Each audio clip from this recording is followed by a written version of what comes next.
I should also be able to behave like a good son.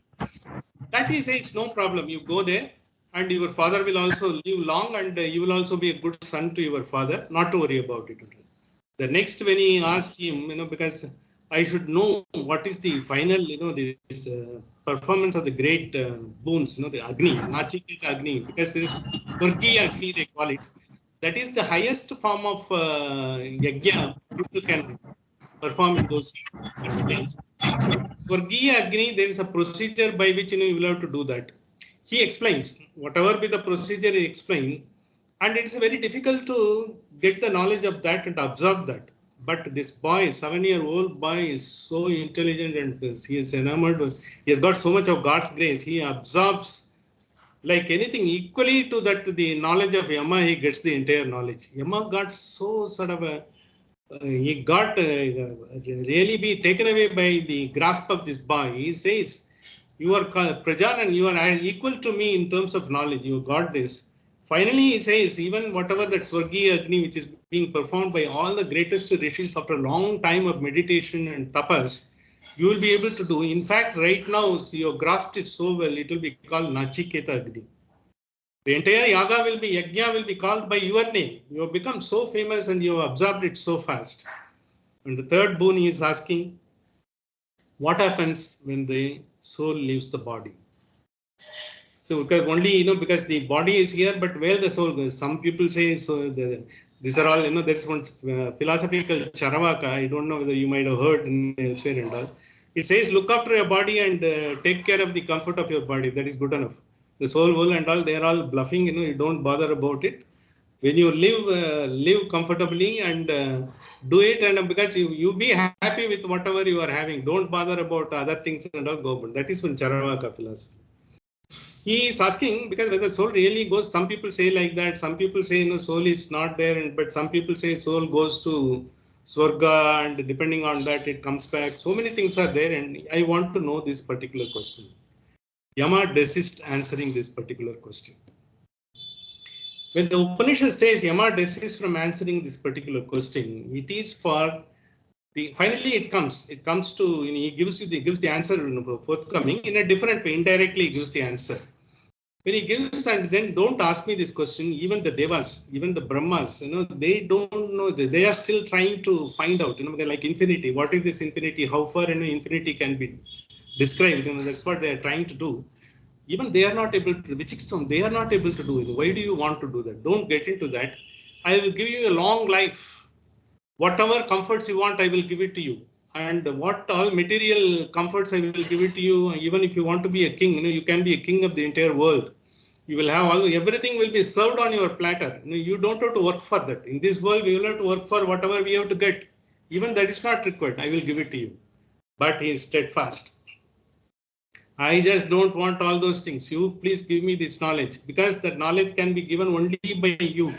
I have got a guru like you. I can't get a guru like you, like anywhere else. I finally come. Having come, I don't want to miss. You will have to tell me that. He is so steadfast. He is not enamored. He was not enamored of all the comforts, all the sort of pleasures. Everything has been offered to him. Then he says, if that is the case, I think, because anyway, that I am very surprised, that you have not been enamored of it.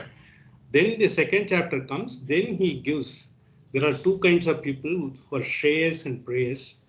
The Shreyas are the one who are looking for the very noblest and the electable thing, which is the most preferable for any human being having taken the birth and all. Because this is a sort of a explained by all the acharyas. Again, Shankaracharya in his Viveka Chudamani, he says, what is the purpose of Durlabham Manushya Janmana? Durlabham Manushya Janmana is to become a human being is the rarest of rare. Even after about, he says, even 100 crores birth might have taken place before you have become a human being. We might have been something else. That's what he says. Having come to that, what is that? Because the three most important thing is Mumukshvatvam. Manushyatvam, to become a human being. Mumukshvatvam, in the sense, to give up all this pleasure, to have the highest focus, the infinity towards going towards that. To have that approach and attitude, that is more important. And then finally, Mahapurushatvam. Mahapurushatvam in the sense, having examined all those things, how you come across to that. And having that come to that, then once you know, you become a sort of a beacon for the entire world. And you, because of you, so many people will get the benefit. To become like that, that is the highest evolution goal. Otherwise, this after a rare birth like that, after 100 crore, the births, you finally become a human being. You can't do that. That is same thing Upanishad said. You can't. You have to do everything in this life right now here. Otherwise, you will be Mahati Vinashti. It is a catastrophe. You have wasted your life. That's what it says. He brings that particularly, taking that into Shreyas and Prayas. He gives a lot of qualities into that. How to go about that and all.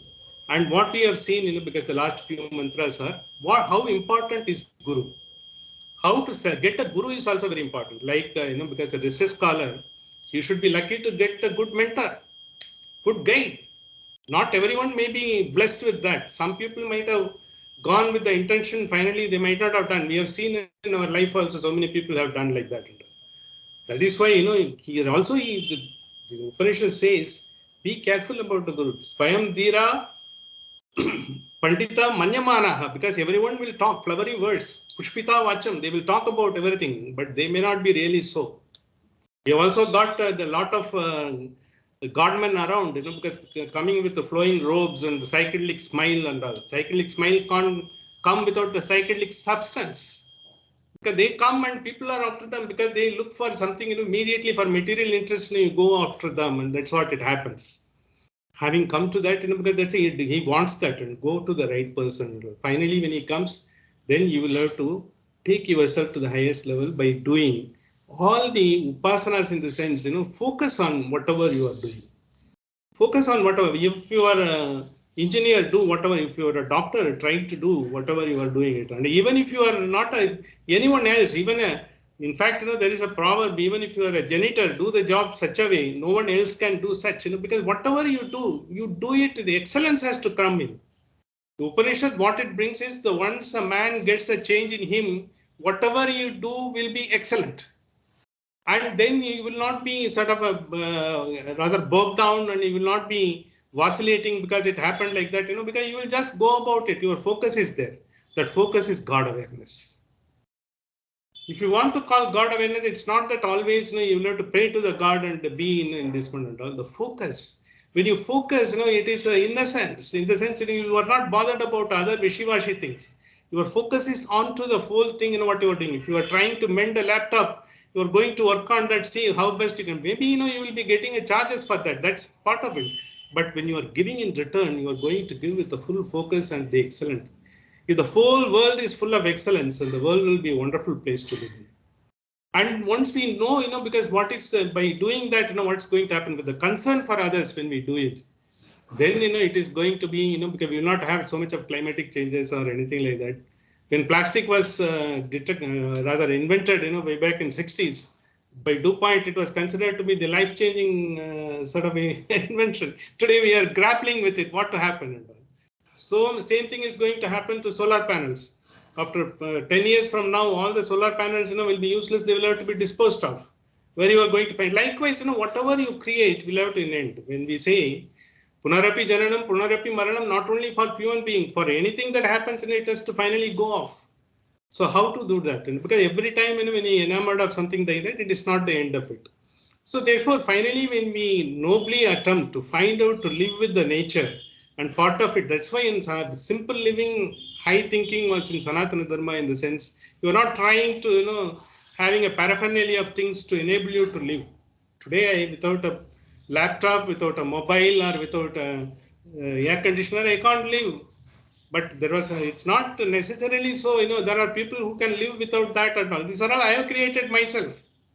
It is, I have lost my innocence. Now I will have to regain my innocence. That is the process in which I go there. The same way that is been happening, this is what we have come to this particular portion of the Upanishad, where we have come up to about 10 mantras. We have said mostly about the noblest things, how to always have the God awareness in whatever we are doing it and all. And we are coming to the same thing, because it's being said in a different way and different sort of language. It has been said in each of the mantras. Slowly they are taking away all your sort of the material interests of the life.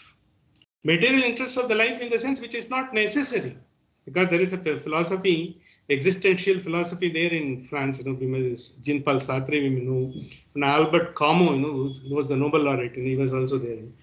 What they say is, because a lot of things in the life is meaningless, but we are trying to attribute a meaning to that.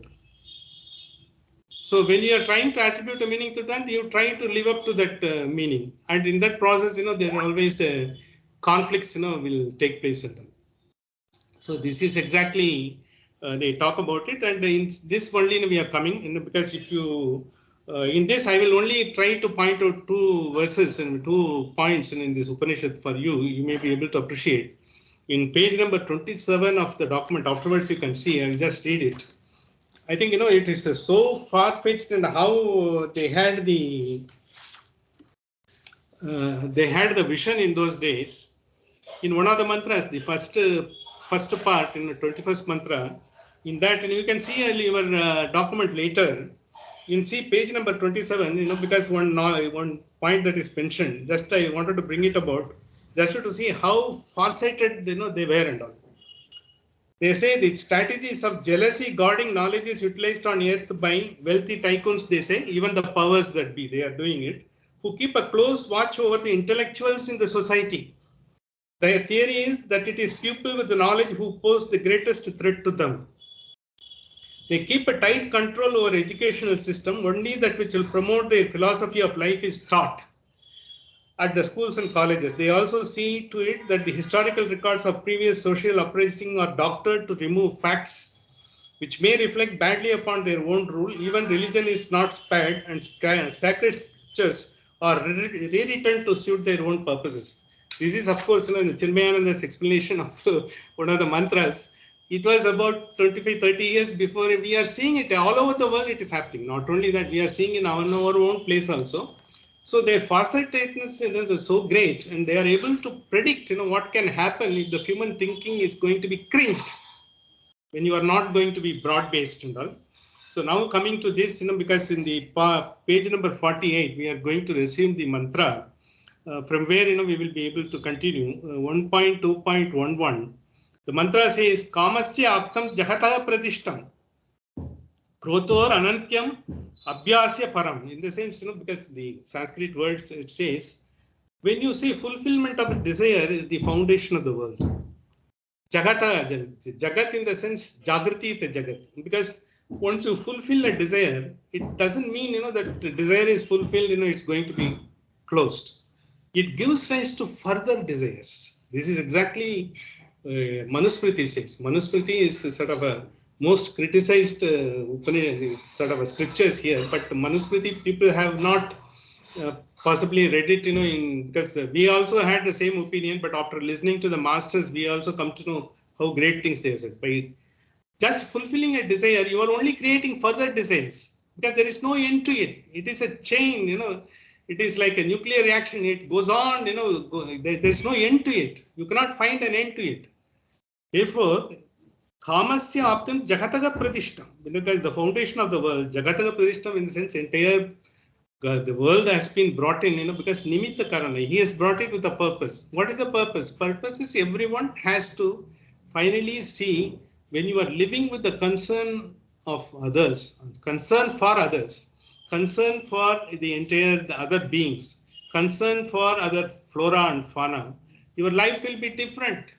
Because you will not be trying, you will be living and you will be allowing others live and let live. That will happen. That's not happening. Kamasya atmam jagataga pradishtam krotor anantam abhyasya param. That gives us because once you have that, there is no fearlessness. Now fearlessness is in how we can say, we are fearful. Yes, we may not be fearful, but you don't know the pandemic has ended or still there. Who has brought it? No one has brought it. 2018, we would not have imagined there would be a pandemic like this. The life was going and everyone was trying to do whatever is best he can extract out of this life, or the world as it is. That was considered to be order of the day. That was considered to be right also. But now we know everything, because we are trying to take care of ourselves and trying to care, but we are only trying to take care of ourselves. We are not bothered about the future generation at all. After you leave so many rubbish in this world, how they will have to face, and finally someone has to clear. This is exactly what is going to happen. This is what exactly the Upanishad says. Normally the interpretation is you should not have any desire. Desire in the sense what? The desire is finally to get the benefit to you, to your surroundings, to your nation and other thing. It's not that. But once you know it is benefit for everyone else. Vasudeva Kudumbakam, when we say you take the entire earth as a whole. You are not confining yourself to a location or a state or a country or anything like that. You are going beyond that. It transcending everything. Unless you transcend in this earth, how can you have a transcendence knowledge beyond body, mind, and intellect? That is why Vasudeva Kudumbakam was a sort of adage we have, because our thinking will always have to be like that. Maybe we have got all the scriptures, but all these qualities we may not be having. But as one of my friends used to say, we are the biggest imposters. We talk all big things, but if you find all these qualities are there in people who are practicing there, you go abroad and meet some universities and all, they are so sort of they are very clear, simple in telling, I don't know, because perhaps you will not ask. Even the professor of a repute will say that. Whereas in India, everyone will try to give an answer what it suits. Juad, that is what will happen.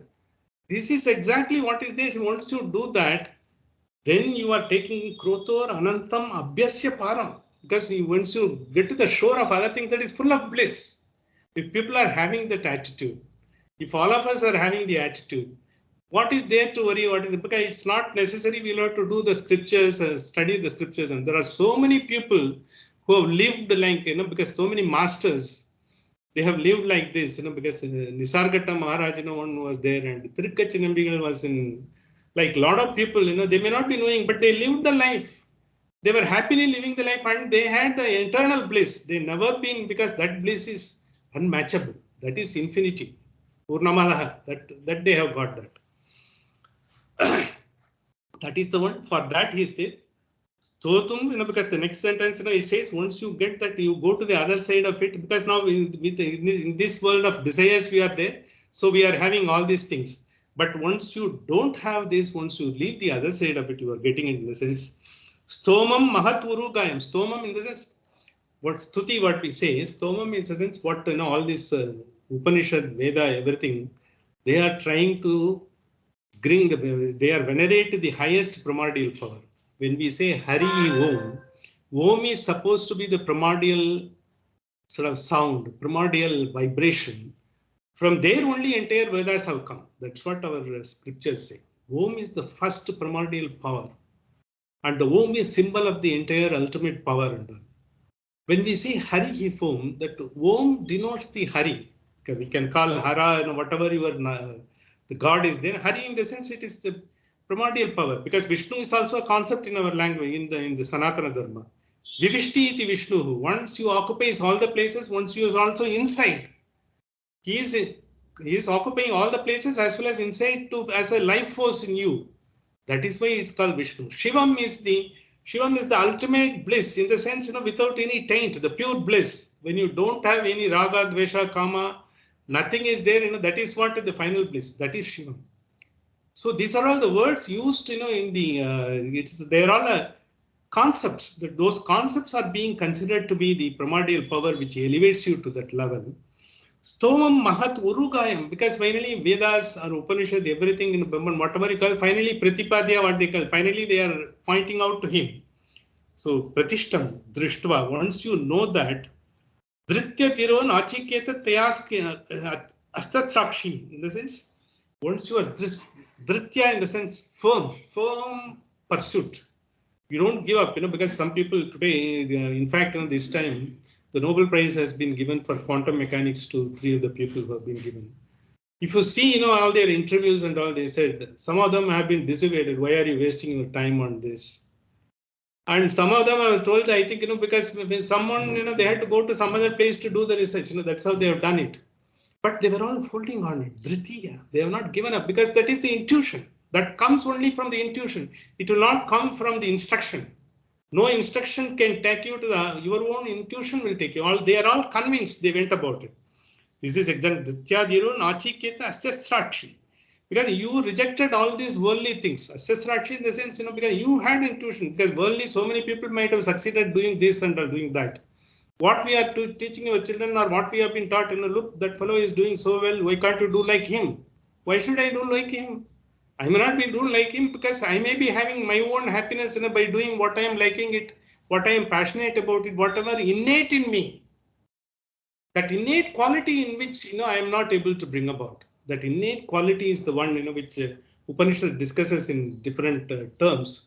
The Madhvacharya call nichocha bhavam gataha, because if you are a almond tree, you should flourish and produce almonds. You cannot see a coconut tree and try to bring about a coconut. You are nobody. You can't, because you have been given that particular. But God, when He brings you, you want to be an almond of the highest order. You try to be that. So once you have that, intuition will come. You will not be looking here and there. You will be totally convinced you will be doing that. Drityadaro nachiketa asrashtiya. It's just right. This is what you will have to do that. So this point, which finally when it comes to this, it says you just don't worry about it. You do that. Because in Sanatana Dharma, there is a concept. You might have heard some words. I'm just giving it. This mantra elaborates on those things that is required, when you want to get to the philosophical meaning of that and all. So when you are designers, because what we do, when you do every noble thing and all, you reach a place called Hiranya Garbha. Hiranya Garbha in the sense, Hiranya is gold. Garbha is womb. Golden womb in the sense, it is the one finally creates everything. Every creature, with whatever they have done, with the karma, they go there and all. As long as the good karmas are there, they live there. When you are there, you don't have any desires. And after this is over, you come back to the earth and you take the rebirth. And this is called Swarga also. But only once you leave all the desires, when you don't have any desire at all, you don't have any unfulfilled desires. You can ask, is it possible that can I have an unfulfilled desire? Yes, certainly we are having every day, but we are not just watching it. When you are having a deep sleep, Sushupta Sthana, when you say, get up in the morning and said, I had a fine sleep, I just don't know what happened to me. That was the time you didn't have any desire at all. You were in the custody of Paramatma. You were just closer because you nescience, in the sense, you didn't have the knowledge that you were so close to the highest power being. But when you are having a deep sleep, without any of the distraction, without any dream, it's not a dream state.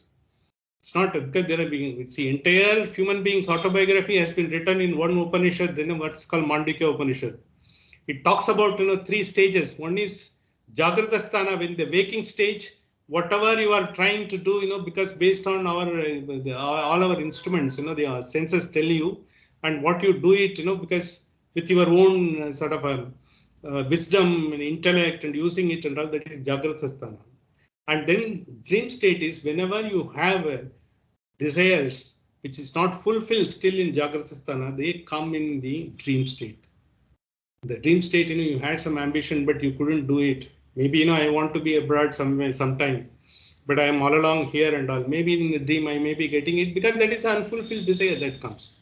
But in the Sushupta Sthana, when you were having a deep sleep, you were tired, you did so much of work, and finally you had a good evening, with the friends and family, you were laughing all through and all. When you come and sleep, a good night's sleep, after that, when you get up, you feel so refreshed next morning. That is the Sushupta Sthana. When you didn't have any desire whatsoever, you can just think of that. These three stages, all of us go through right from our childhood till today. And we are going to have it till such time we are going to be there. This is our autobiography. But in that we try to find, because what we try to achieve, what we do that and all those things, we are trying to rumbling and all those things. If we do that Jagrata Sthana, whatever I am doing in the waking stage, I do it with the perfection, attention, without just looking for, because how it happens, what happens and all, accepting whatever comes. But of course, I have to be focused. Once I do that, that is life. Okay, dream state, it will come depending upon, because whatever luggages I have carried me, slowly the luggages will go through. And finally, when you have a Sushupta Sthana, that is the deep stage. So we call it, the stages, when the body is being considered. Then we have got the last stage called Turiya. You might have heard a word because that is the highest liberated stage. The Turiya is the one, it is transcending, pole vaulting. With the pole, when you are just crossing the vault, that is the Turiya stage. That Turiya stage, what happens is, that is the one, because our body can be Stula Sarira. This is our grass body. When you are in the dream state also, it is the grass body, and because when you are deep sleep, you are just, your body is there, but your mind is there. You have left your mind and body, you are in a different state. You are not carrying any luggage at that point of time. So when you cross to the Turiya stage, you are getting into the astral body. Astral body is the one which is, basically it's a pranamaya kosha, what you call it, but it is the pranamaya sarira, because that it goes, it is just a sushma sarira, what they call. That is the right word to use. Once you do that, in sushma sarira also, when you have got, because the consciousness is still there, because be it Advaita call it consciousness, others say, you've got the life force which is controlling you, Paramatma is guiding you. So when it is there and you reach a highest level, which is causal state, when even consciousness is not there, even the Paramatma just is looking at you, because you are just be in his custody. That's all. You don't longer need any sort of a life force there to guide. But otherwise, even Mukta Jivas are supposed to be controlled by Paramatma consciousness in the Turiya stage before going to the causal state. The grass body, astral body, and causal, that is being explained for AC identification, and a lot of the other scholars in the Western world also used it just to bring a correlation to that. So this is exactly, today we will try to cover, because we will not try to overshoot the time. Normally, we will have a small meditation after this. We normally have been, in fact, last few months, in fact, more than a year, we are having a meditation with the Suktams. Suktams are nothing but Vedic hymns. And the Vedic hymns, they give us the power to our mind as well as to take us to the Adhyatma, because to find out who we are. So that is what we are doing. This week, I have taken one Suktam called Nasadiya Suktam. The Nasadiya Suktam is cosmology, the creation. When there was non-existent, nothing was existing, nor there was any existing or non-existing, both were there, nothing was there. The Big Bang. The Big Bang is being explained in this Nasadiya Suktam. This week we will have a meditation. Next week I will just give the small exposition on Nasadiya Suktam, how it explains the Big Bang and the creation, which has been the major subject, for perhaps astrophysicists and all the physicists, including Stephen Hawking and everyone else. It's like that, and we will also discuss a little bit on that. So with this today, I will just close this particular this one, and we will immediately go to these meditation with Nasadiya Suttam. Sahana vavatu, sahanau bhunaktu, sahaviryam karavavahaihi, tejasvinavadidamastu ma vishvidavahaihi. Om Shanti Shanti Shanti. This is invocation between the Guru and Sishya, as well as all the participants who are sharing the knowledge. Let us all share together without any ill will, cooperating, and as well as there should not be any co-will and cavil and all. We will all put our focus into that highest energy what we have to get from this world, primordial energy. So just within a minute, I will just put on this.